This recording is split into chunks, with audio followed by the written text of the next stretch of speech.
UK Med was established in the early 1990s to facilitate drawing doctors, nurses, other healthcare professionals from the NHS to support the medical needs of Sarajevo during the war. And this principle of getting highly specialised, well-trained people from the NHS for short deployments has continued ever since, because the NHS is a great resource but has difficulty releasing people, particularly people who are very specialised and highly trained, releasing them for longer periods. So we established the principle of rotating people out in sequence for short-term deployments, and we've extended that more broadly to sudden onset disaster. In the Philippines, I was the leader of the team drawn by UK Med from the UK International Emergency Trauma Register. So I was responsible for putting the teams together and working with colleagues in Save the Children, and in particular with the government, to decide how and where the team would be deployed. So we had a team working with the Ministry of Health in Manila, public health doctors, and we put a surgical team to work in Tacloban alongside the Australian medical assistance team, and then we had emergency medical and primary care teams working alongside the British Navy, in fact, and Save the Children Fund to provide emergency and primary care to some really very remote islands.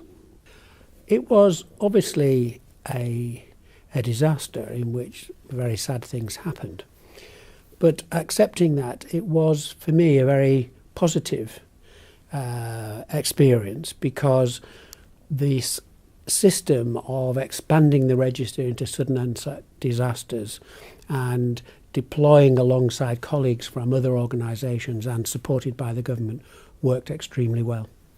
The high point was that for the very first time, a British NGO, a non-government organisation, a charity, deployed in a humanitarian setting with the British military.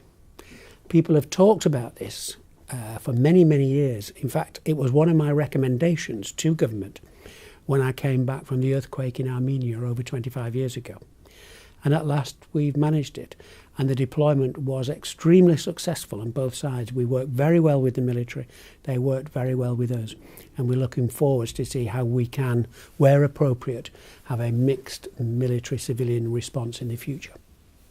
The thing about responding to emergencies of any kind is that those who are not used to it think that you don't know what to expect.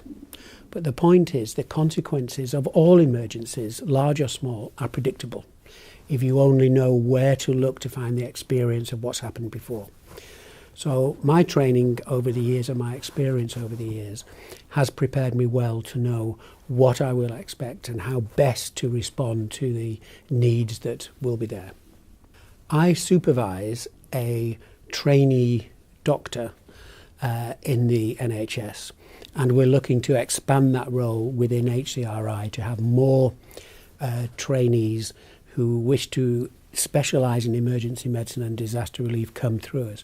And what I've been able to do is get the experience of responding to the Philippines, to link that with the training of this doctor, and it will be extended to the training of other doctors so as they can bring the experiences of responding to a large-scale disaster into disaster preparedness and response within the NHS. There is a lot of experience in responding to sudden onset disasters, but a lot of it is not captured by academics.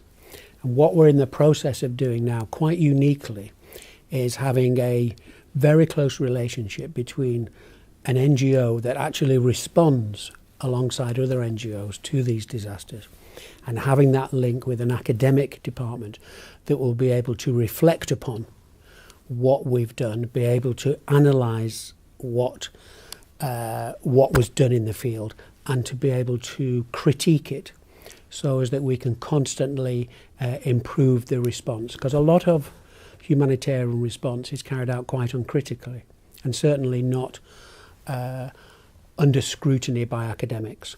And we are now in a position to do this, and in particular expand that relationship going forwards.